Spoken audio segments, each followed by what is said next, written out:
Commander Park Ji-ho gripped the metal railing of his ship's bridge as explosions lit up the darkness around them.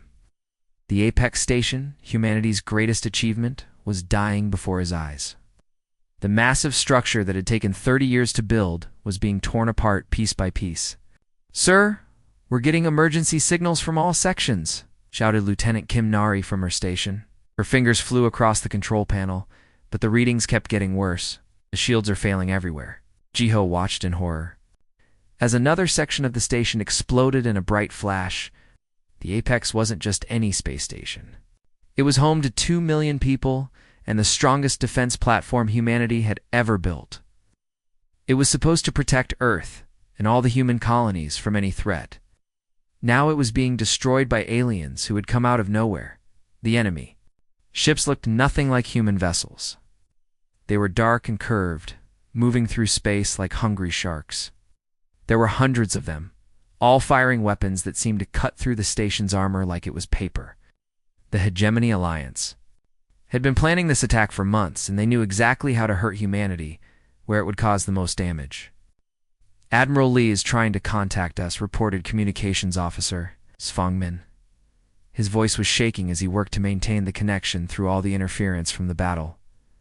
"Admiral?" Lee Minho's face appeared on the main screen. His uniform was torn and there was blood on his forehead. Behind him, smoke filled the bridge of his flagship. "All ships, listen carefully," he said, his voice calm, despite the chaos around him. "The station is lost. We held them off as long as we could, but their weapons are too advanced. Retreat to Earth immediately. Tell them we fought with honor." The connection went dead as Lee's ship exploded in a massive fireball. Ji-ho closed his eyes for a moment, then opened them with new determination. "All ships, begin retreat pattern Delta. Get us out of here." The surviving human vessels turned away from the battle, their engines straining to reach maximum speed. Behind them, the Apex Station continued to break apart. Pieces of metal and debris floated in all directions, some of them still glowing. From the heat of the explosions, Lieutenant Kim Nari looked at her instruments with disbelief. "Sir, the enemy weapons are using some kind of quantum technology. They're turning our own power systems against us, so that's why our shields couldn't stop them." Ji-ho nodded grimly. The aliens had studied human technology and found its weaknesses. They had planned this attack perfectly, striking when most of the human fleet was away on patrol missions. Only a few ships had been close enough to help defend the station, and they had been overwhelmed quickly as they fled toward Earth. The alien ships didn't chase them. They had achieved their goal. Apex Station was completely destroyed and 50,000 humans were dead. The aliens had sent a clear message about their power.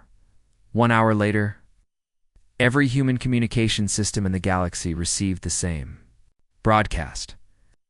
The alien message was translated into perfect human languages, proving they had been watching and learning for a long time.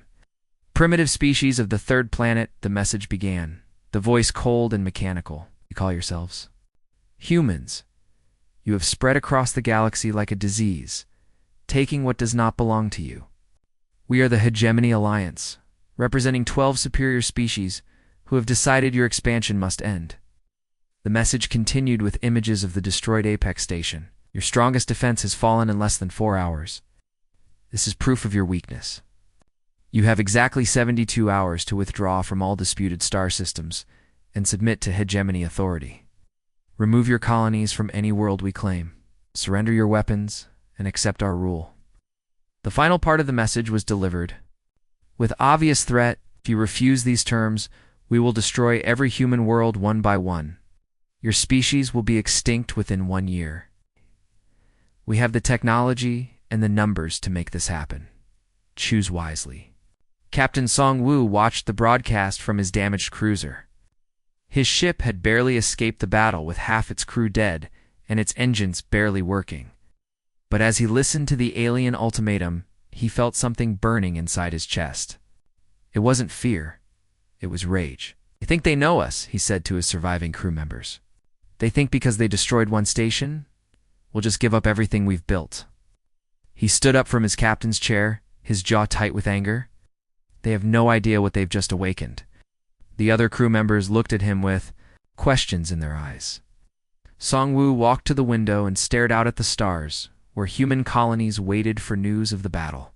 "Send a message to Earth Command," he ordered. "Tell them the Hegemony Alliance just made the biggest mistake in galactic history.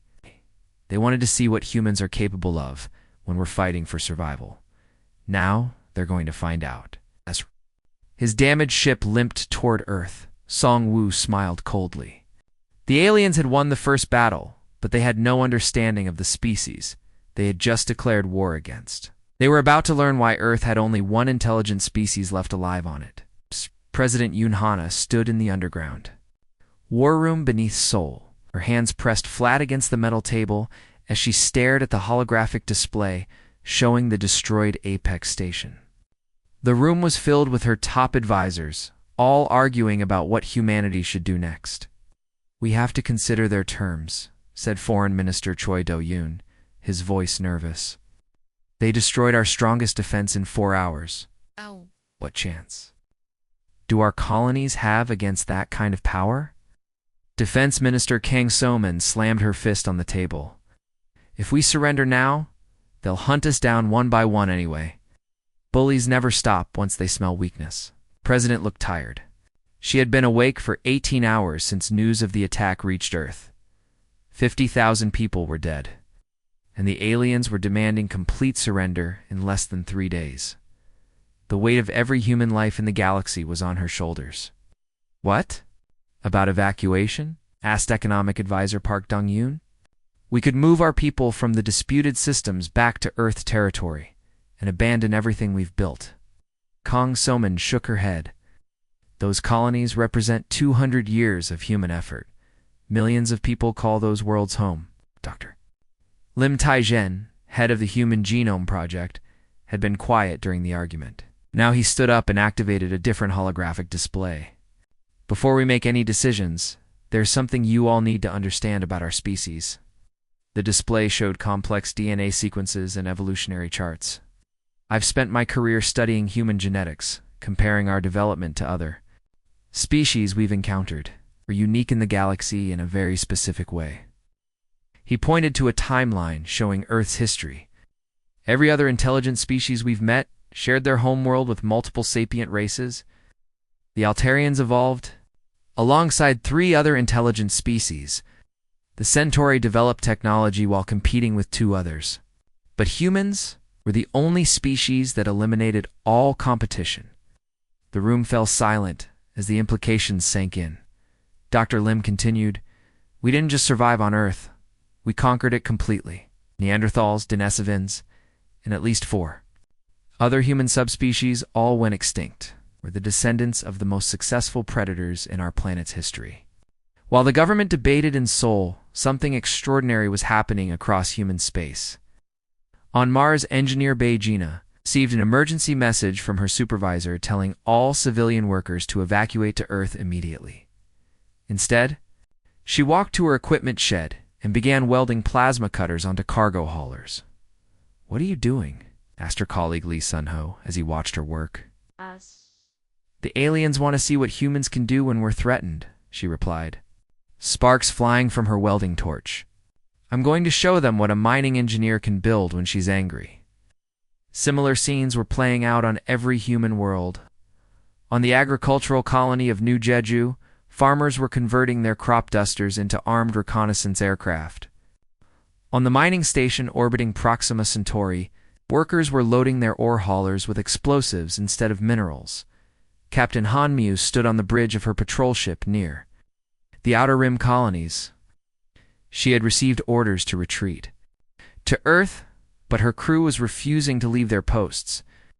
"Sir, we can't abandon the colonists," said her weapons officer, Kim Youngmin. "These are our people." "I know," Han replied, watching as civilian ships began forming up around her military vessel. "But we're not abandoning anyone. We're going to fight." The phenomenon was spreading across human space faster than official communication networks could carry the news. Colonial militias were mobilizing without orders from Earth. Corporate security fleets were abandoning their normal duties to join the gathering resistance. Even civilian transport captains were volunteering their ships for military service. On Earth, Intelligence Officer Kim Hyok was monitoring these developments with growing amazement. "Ma'am, you need to see this," he told President Yoon. "Our colonies aren't evacuating, they're arming themselves." The president looked at the reports flowing in from across human space. Manufacturing facilities were switching from civilian production to weapons. Mining operations were being converted to produce military equipment. Transport ships were being retrofitted with armor and weapons. "How many ships are we talking about?" she asked. "At current count, over 15,000 vessels are joining the resistance," Kim Hyok replied. "That number is growing every hour." Dr. Lim Taijin nodded as he watched the data. "This is exactly what I was talking about.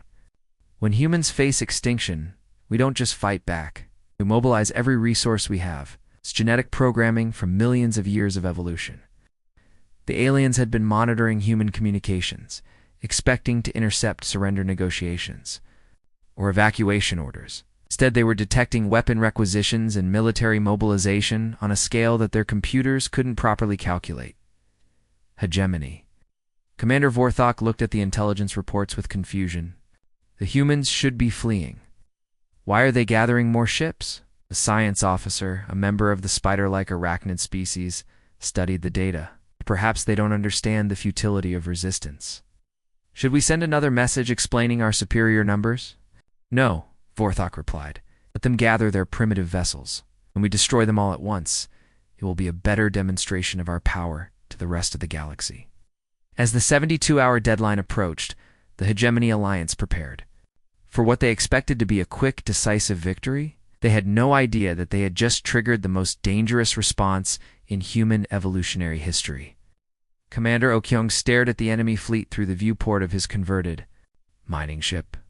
The Hegemony Alliance had sent their war fleet to the Kepler system, expecting to face the human colonial defense force in traditional space combat. They had arranged their ships in perfect formation, ready for an honorable battle between military vessels. They were about to learn that humans didn't fight fair.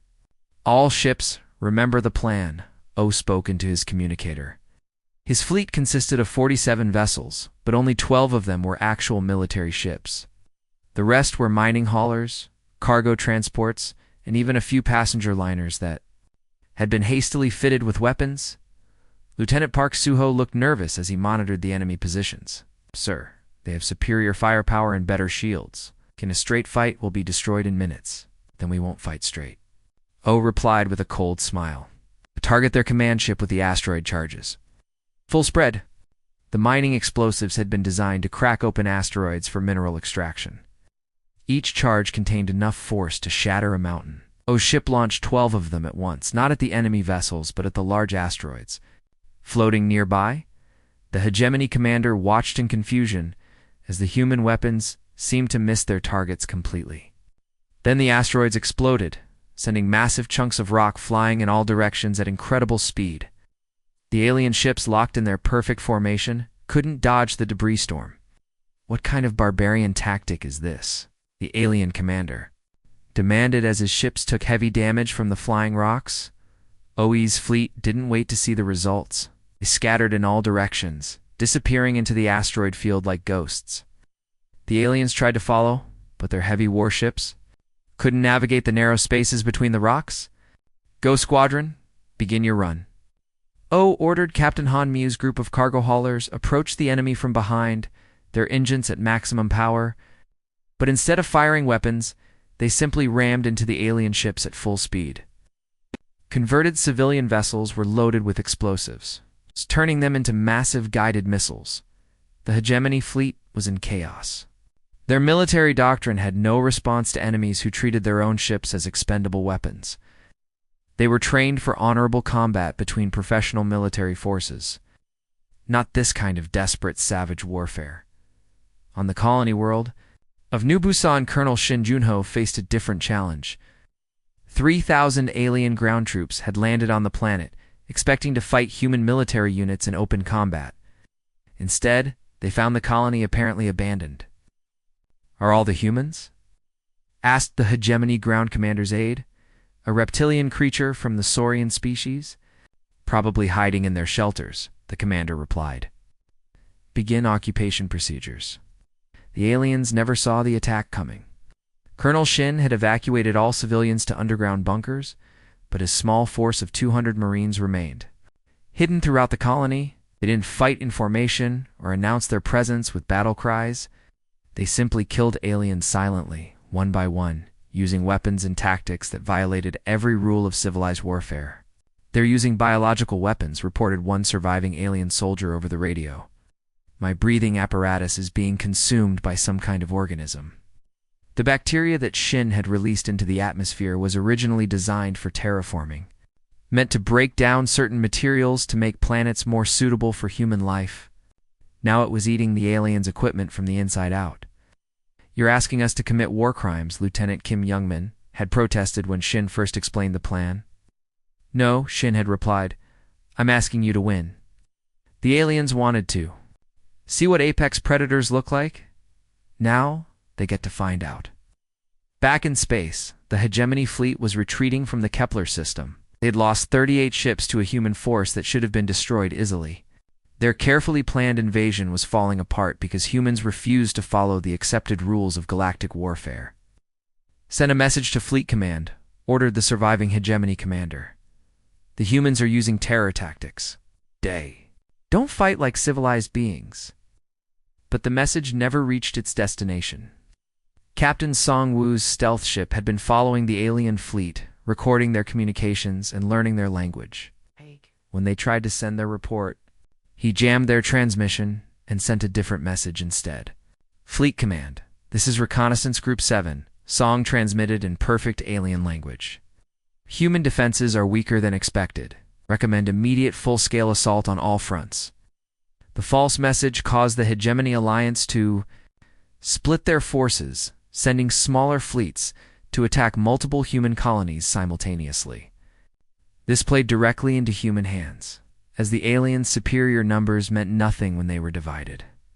Engineer Beijina watched from her converted mining platform as another alien fleet approached the Mars orbital stations.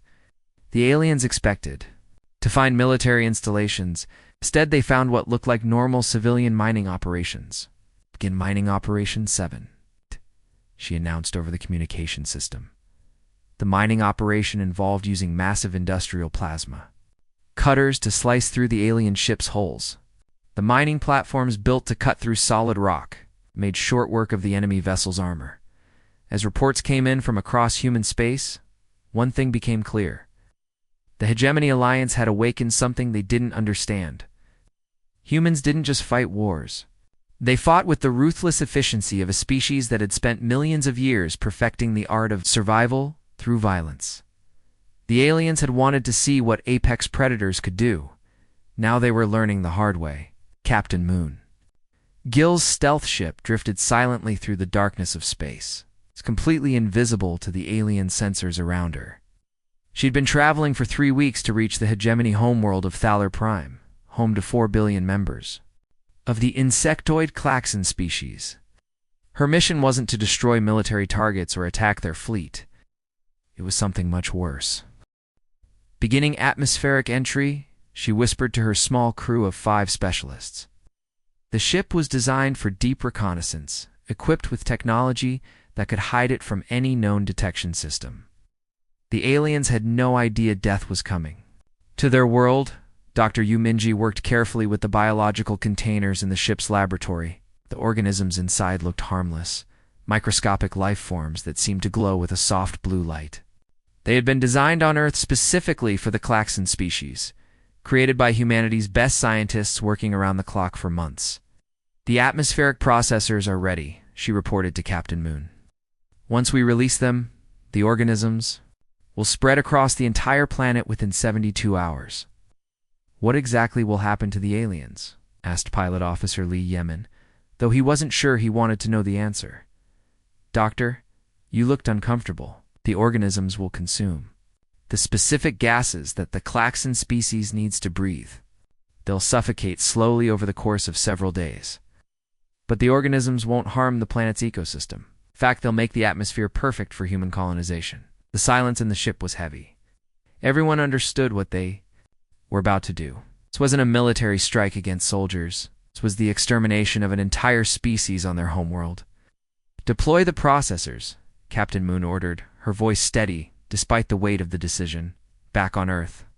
President Yoon Hannah watched the wars progress from her underground command center. The reports coming in from across human space were both encouraging and terrifying. Humans were winning every battle, but the methods they were using made her question what her species had become.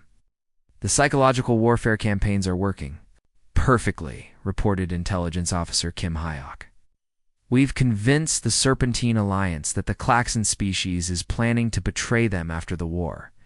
3 different hegemony species are now fighting each other instead of us. The human intelligence networks had been busy. They had spent months studying the alien coalition, learning about old conflicts and rivalries between the species.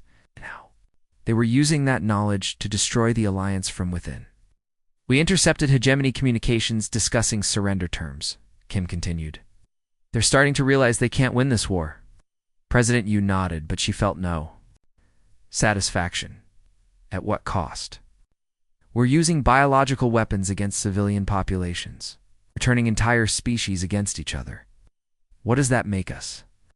Minister Seo Ginwoo, who had been quiet during most of the war, finally spoke up. It makes us survivors, ma'am. The aliens started this war by destroying the Apex station and killing 50,000 innocent people. They demanded our complete surrender. We're simply doing what we must to protect our species.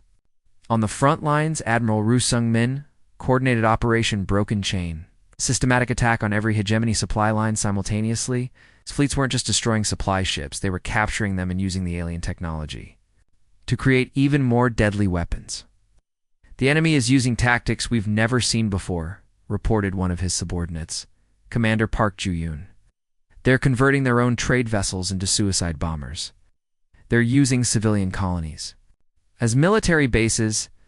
They're even releasing dangerous animals from their zoo ships to attack our boarding parties. Admiral Ru smiled grimly. They're learning that humans don't separate military and civilian resources during total war. Every human ship, every human colony, every human citizen is part of our war effort. That's why we're winning. The truth was becoming clear across the galaxy. Other alien species, those not involved in the war, watched in horror as humans demonstrated abilities that seemed impossible. Every other intelligent species in the galaxy had evolved alongside competing sapient races. They had learned to share resources, to negotiate, to find peaceful solutions. Humans were different. They were the only species that had eliminated all competition on their homeworld. They had spent millions of years perfecting the art of total warfare. And now they were using those skills against enemies who had never faced anything like it. Captain Song-woo led a raid on a hegemony research facility.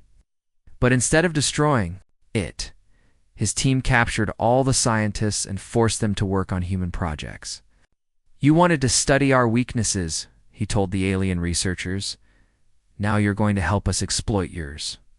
The captured aliens were horrified by human methods.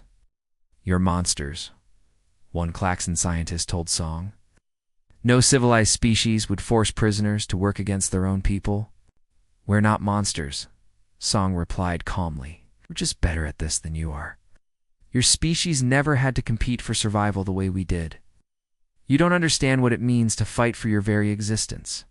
As the war entered its 6th month, the Hegemony Alliance was falling apart.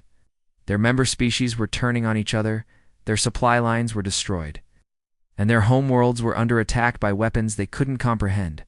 The aliens had wanted to see what apex predators could do. Now they understood why Earth had only one intelligent species left alive on it. Humans didn't just win wars, they eliminated threats completely and permanently. General Hong Moran stood before the massive holographic display in Earth's deepest command bunker, watching as the final phase of humanity's war plan came together. 6 months had passed since the Hegemony Alliance destroyed the Apex station. Now the aliens were about to learn what happens when you threaten the human species with extinction. Operation Tabula Rasa is ready to begin, reported communications.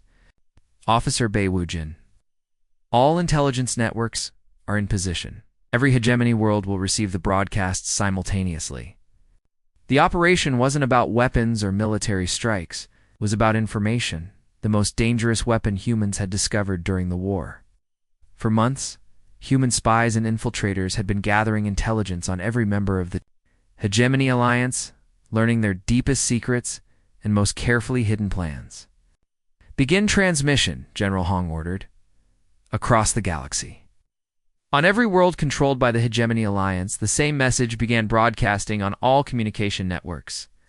But each species received different information, detailed files.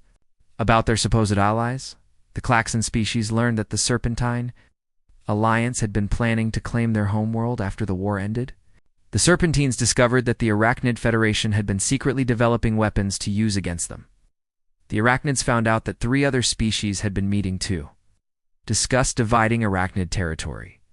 Most devastating of all, every species learned that their allies had been sharing their military secrets with the humans in exchange for better surrender terms.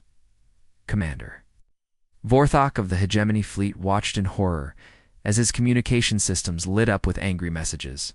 From allied species, the humans are lying, transmitted to his superiors. This is obviously false information designed to divide us. But it was too late. The human intelligence services had done their work too well. Every piece of information they broadcast was true. They had simply been very good at discovering what the aliens were already planning to do to each other. On the bridge of his flagship, Admiral Ru Sungmin monitored the chaos spreading through enemy space. "The Klaxon 4th Fleet is attacking Serpentine supply bases," he reported to Earth Command. "The Arachnid Federation has recalled all their ships to defend their homeworld. The Alliance is collapsing exactly as predicted." President Yunhana watched the reports coming in from across human space. The Hegemony Alliance was tearing itself apart, and human forces were systematically destroying whatever remained of their military power. It was working perfectly, but she felt no joy in the victory. "Ma'am, we're receiving a priority transmission from the Hegemony High Command," announced her communications officer, Lieutenant Parkaniel. The main screen showed a collection of alien leaders, representatives. From all 12 species of the former alliance, they looked defeated, their proud bearing replaced by desperate fear. "Humans of Earth," spoke the lead alien, a tall, thin creature from the ethereal collective. "We formally request an immediate ceasefire. Our alliance was ... misguided. We are prepared to discuss surrender terms." President Yoon stood up slowly. "Your terms are unacceptable," she said, her voice cold as the vacuum of space. "You destroyed our greatest achievement and killed 50,000 innocent people," you demanded. "Our complete surrender and threatened to make our species extinct. Now you want to negotiate?" The aliens looked confused. They had expected humans to be relieved at the offer of peace. "What are your terms?" asked the ethereal representative. "Complete and unconditional surrender of all hegemony military forces," the president replied. "Immediate withdrawal from all star systems claimed by humanity. Payment of reparations for the destruction of the Apex Station. Most importantly, the establishment of human oversight over all military activities in this sector of the galaxy." Alien shock was visible even through their strange features. "You're demanding that we submit to human authority?" asked a Klaxon representative.